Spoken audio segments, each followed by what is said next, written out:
आए हैं। हजरत अबू बकर सिद्दीक के आते ही मुस्तफा अबू बकर सिद्दीक का चेहरा देख रहे हैं। हजरत अकील बगल में बैठे हुए हैं और बगल में बैठे हुए हजरत अकील सरकार दो आलम सल्लल्लाहु तआला अलैहि वसल्लम ने हजरत अकील के कंधे पे हाथ रखा हुआ है और बात अबू बकर सिद्दीक से कर रहे हैं और कहते अबू बकर यार बताना क्या हो गया था मस्जिद में, क्या हो गया था मस्जिद में। मुस्कुरा के कहते आका कुछ भी तो नहीं, एक शहजादे की जिद पूरी कर रहा था जिसमें शहजादे की रजा थी, अबू बकर भी उसमें राजी हो गया था।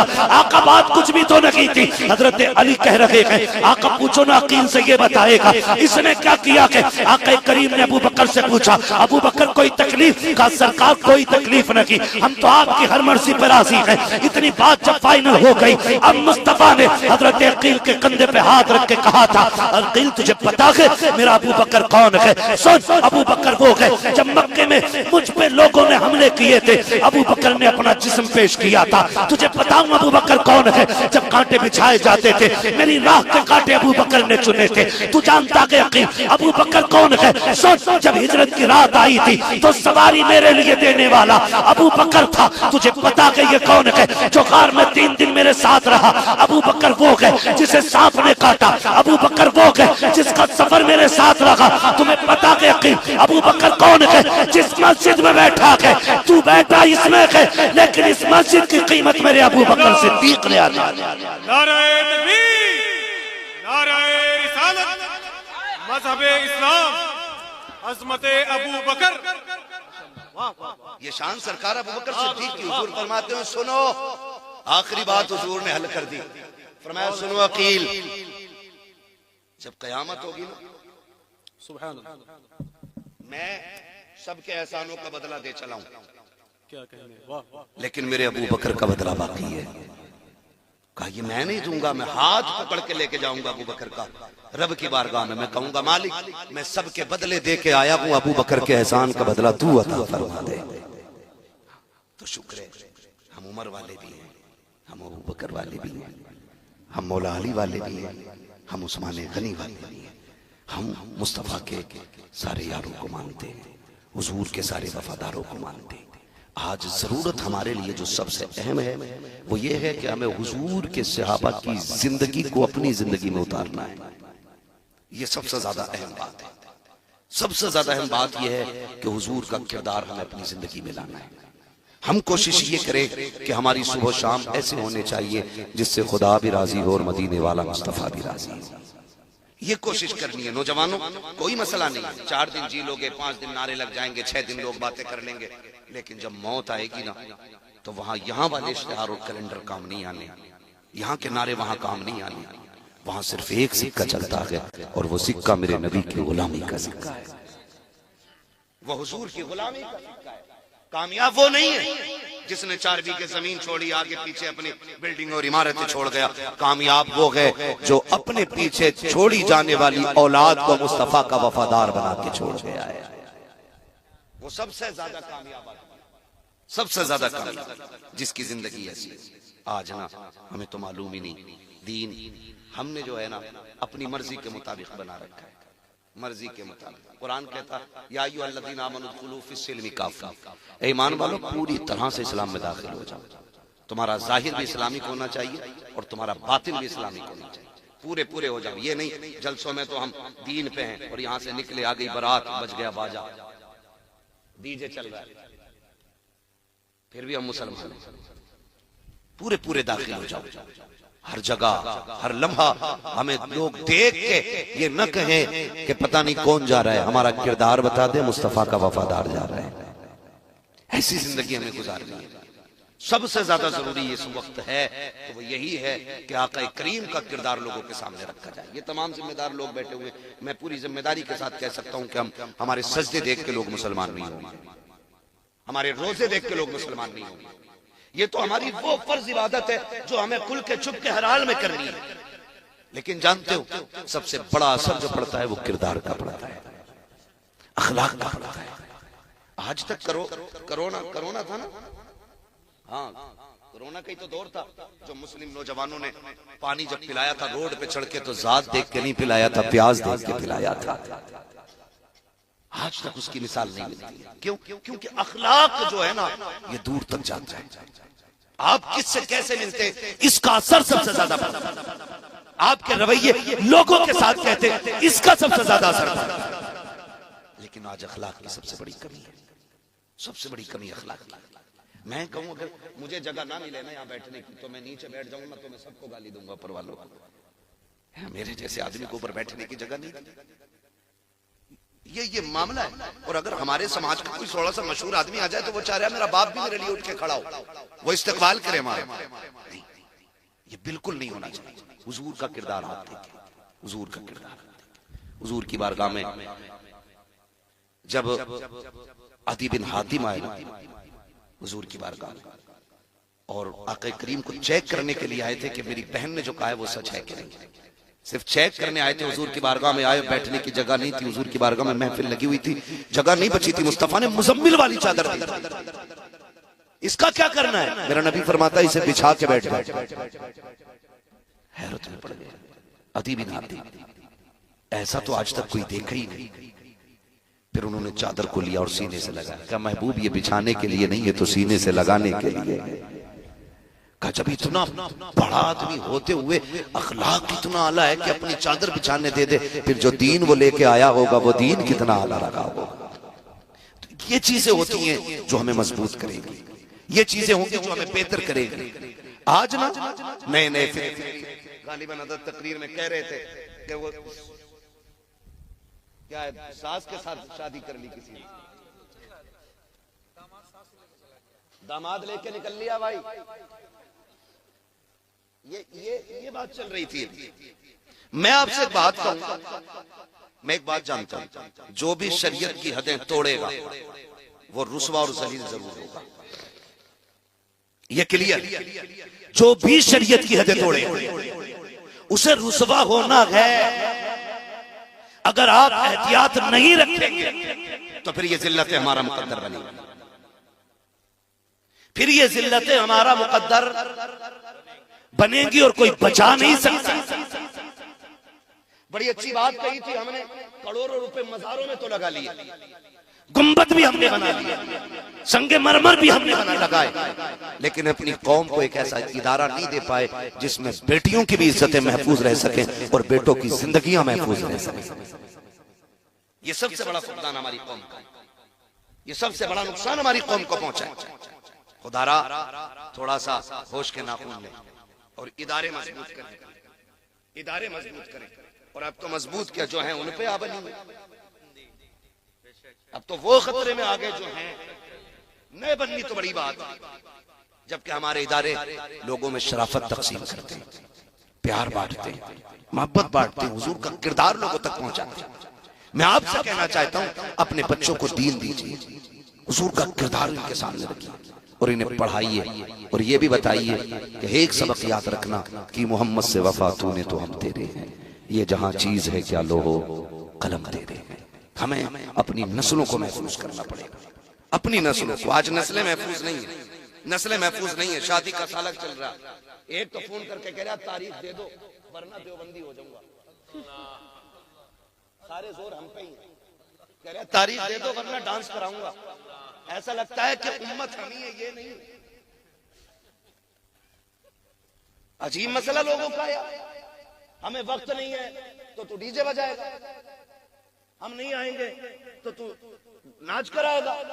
ये क्या है? ये दीन की कमजोरी है।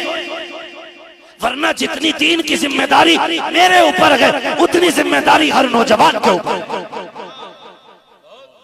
ये नहीं कि मेरी बेटी कनीज़े फातिमा ज़हरा बने और आपकी बेटी बाहर डांसर बने, ये मतलब बिल्कुल नहीं है। मतलब ये है कि जितनी जिम्मेदारी मेरी बेटी के सर पे है उतनी की जिम्मेदारी आपकी बेटी के सर पे है। लेकिन किधर जा रहे हैं? तारीख दो वरना डीजे बजवाऊंगा। बजवा ले, हमारे बाप का कहना।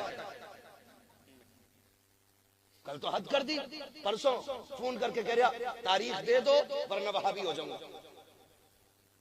इससे क्या मसला? कोई रास्ता ही नहीं बचा। ये हालात ऐसे बनते चले जा रहे। दीन को पहचानिए, दीन की जिम्मेदारी हर बंदे के सर के ऊपर है। हर किसी को जवाब देना दीन का काम कितना करके आए। काम कितना करके आओ। शान मोहम्मद साहब आपने जलसा किया है ना, महराज साहब आपने महफिल सजाई थी, इतने मेहमानों का इंतजाम एहतमाम किया था, सारे काम सिर्फ यही करेंगे तो फिर सुभान अल्लाह कहने का हक कम से कम आने वालों का तो बनाता है कि नहीं बनता? वो भी यही कहेंगे, लोग कहेंगे नहीं नहीं ये तो सबका बनता है, ठीक है ना। तो आपसे मैं इतनी गुजारिश करना चाहता हूँ, खुदारा घरों के हालात बेहतर करें और बेटियों से जाके बता दें मर्दों से ज्यादा बेटियों का दुरुस्त होना जरूरी है। समझ रहे हैं? मर्द 98% नेक हो तो बीवी का 99 नहीं बल्कि 100% नेक होना जरूरी है। इसलिए कि बच्चों के साथ बाप कम रहता है, मां ज्यादा रहता है। बाप का असर बच्चे पे कम और मां का असर कैसा होता है ये तो आप भी जानते होंगे ना, ये कोई मैं आसमान के ऊपर की बात थोड़ी बता रहा हूं। और बच्चों की तबीयत जो माइल होती है वो मां की तरफ ज्यादा होती है।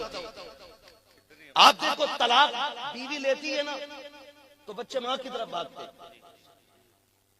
तो रहना मां के साथ। क्यों? क्योंकि उनकी तबीयत का मैलान होता कि मां की तरफ ज्यादा है। तो बाप से ज्यादा मां का नेक होना जरूरी है। और जबकि अब्बा का 12 घंटे कमाने में गुजरता है, अम्मा के 6 घंटे मोबाइल पे गुजर रहे हैं। हाँ, सीरियल कज़ा नहीं हो सकता इसका।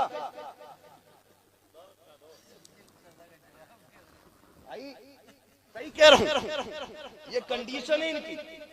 5 मिनट पहले आटा गूंद के रख देते, हाथ धो के फ्रेश होके क्या अब सीरियल नाटक आने वाला वो जरूर देखना है। और पूरी पूरी सबसे आगे बैठती है, वहां सदारत होती है, आंखों में देखो अब दिखता नहीं है साफ, लेकिन सबसे आगे बैठ के करी लल्ली अब बता अब क्या हो रहा है, अब क्या हो रहा है, अब क्या हो रहा है। इस बूढ़ी से क्या ईशा पड़ी है का घुटने काम नहीं करते, फजर पड़ी है मुसल्ला नहीं दिखता। ओ मेरी माँ हैरत कर, तुझे टीवी दिखती है, रब का कुरान नहीं दिखता, तुझे टीवी दिखती है, मुसल्ला नजर नहीं आता, मौत का वक्त करीब आ गया। अब तो तौबा कर ले वरना सब होंगे, तुझे बचाने वाला कोई नजर नहीं आएगा। जाओ जाके बताओ बेटियों से। और जितनी बेटियां अगर मौलवी कोई तकरीर कर देना कि बेटियों को क्या जरूरत है, कहा मौलवियों को तो पेट में आग लगे, ये बात की जाती है। और कुछ कहते ना इनकी सोच गंदी है मौलवियों की, इनका दिमाग वहां चला गया जो हम सोचते नहीं। ये बातें लोग करते हैं। हाथ जोड़ के कहता हूं, अगर इस्लाम ने पर्दे का हुक्म दिया है तो शक नहीं किया आप पे, शक नहीं किया कि अगर शक की बुनियाद पे पर्दे का हुक्म होता ना तो मेरा नबी अपनी फातिमा से ज्यादा किस पे यकीन करता था? बताओ कोई।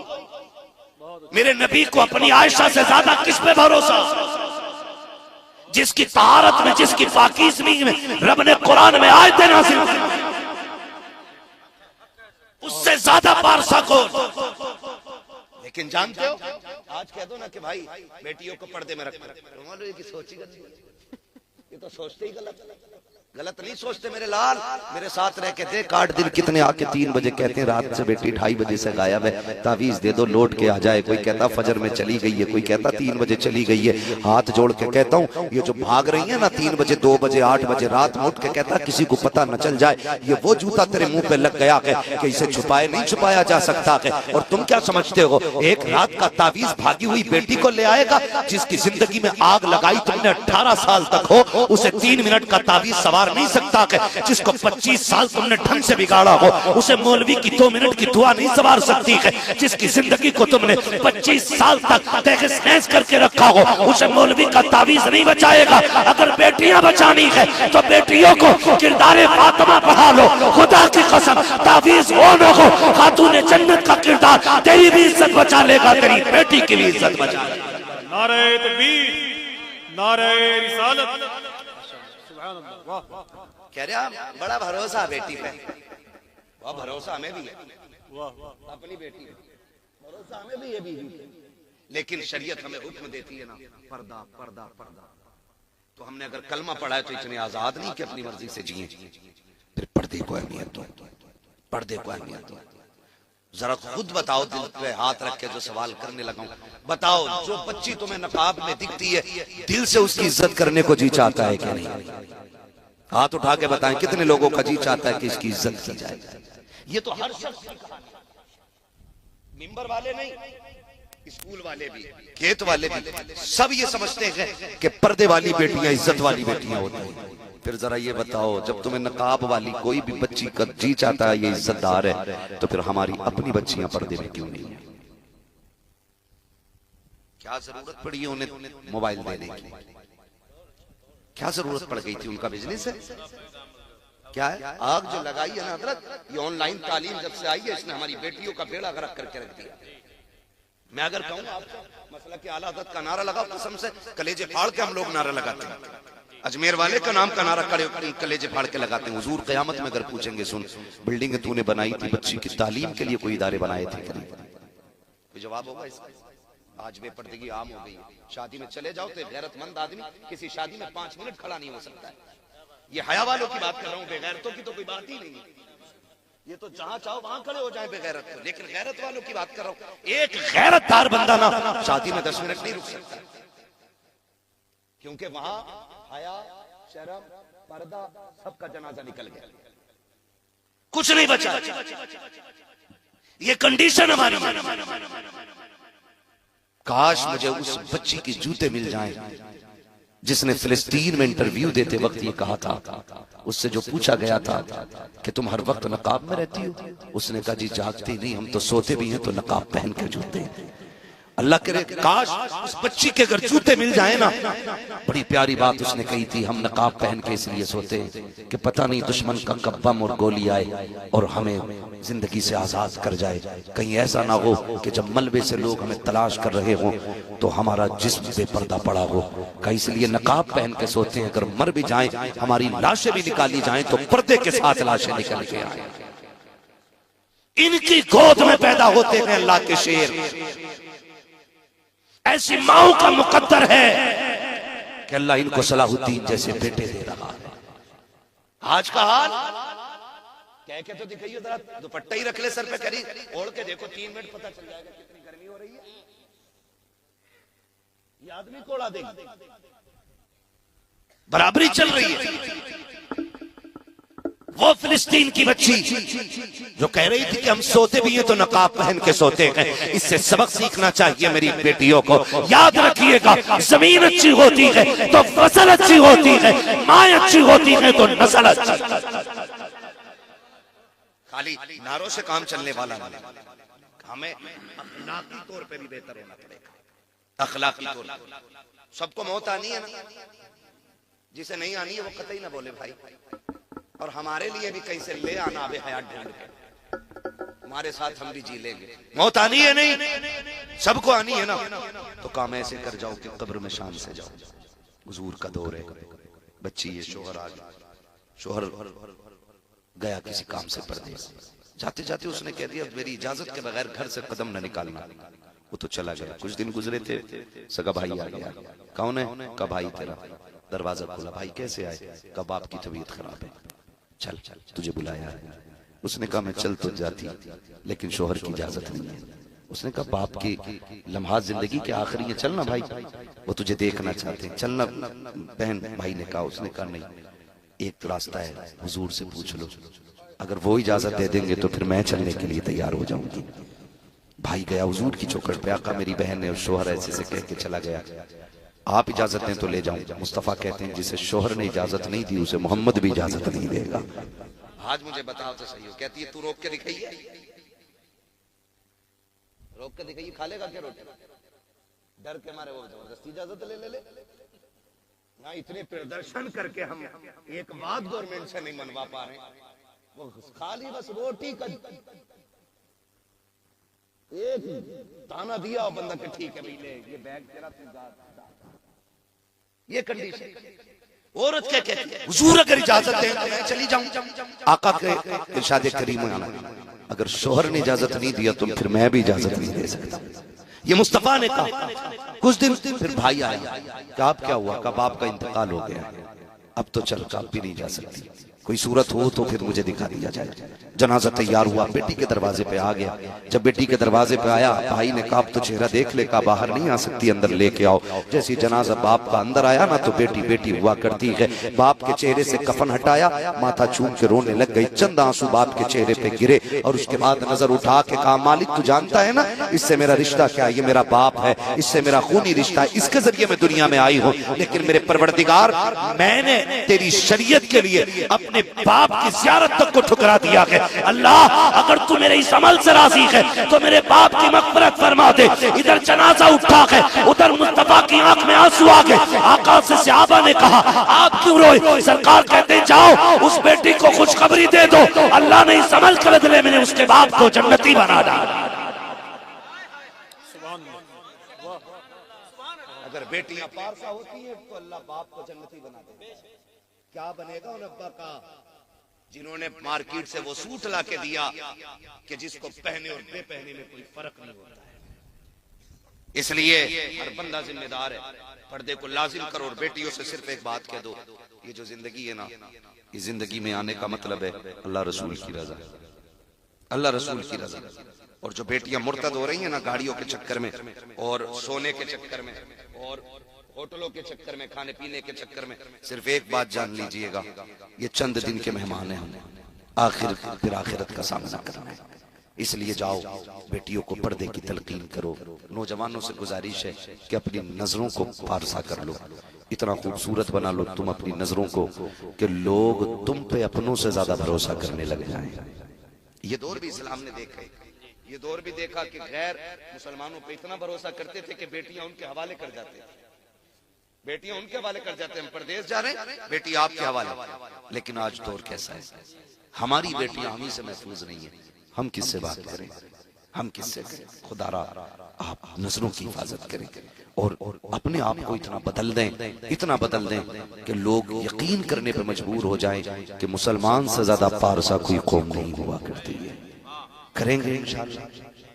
अपने मेरे कहने से आप वली नहीं हो जाएंगे, आपके कहने से मैं वली नहीं हो जाऊंगा। ये जो अंदर बैठा है ना सबसे बड़ा मुफ्ती, इससे पूछा करो हम कैसे हैं, खुद से पूछ मैं कैसा हूं, ये बताएगा हम कैसे हैं। आप मेरी तारीफ करते हैं तो इससे मेरे रुतबे बुलंद नहीं होंगे, आप मुझे गाली दे दें तो मैं घट नहीं जाऊंगा।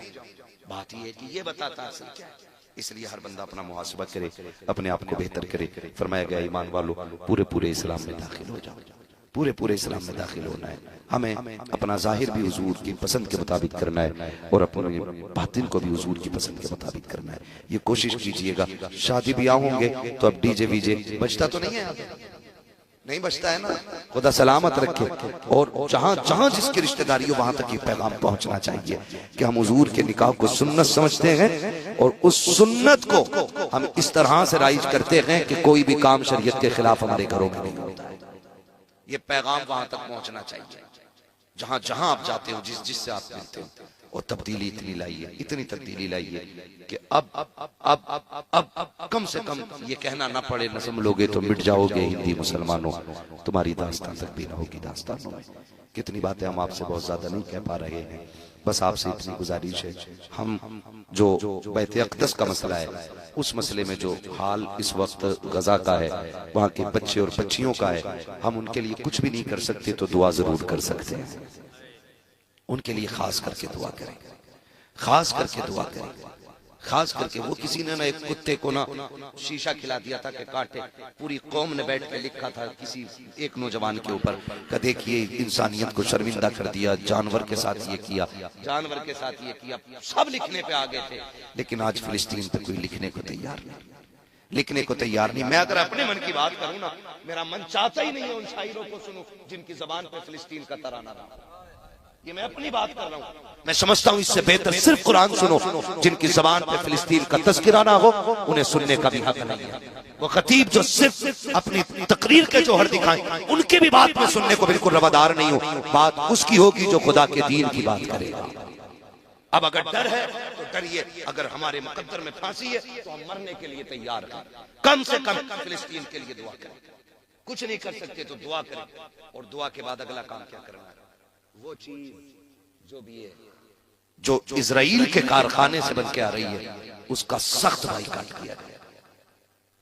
हो सकता है कोई अक्लमंद यहां बैठा हो, क्या करे, क्या फर्क पड़ेगा था, एक दो आदमी ना पिएगा तो।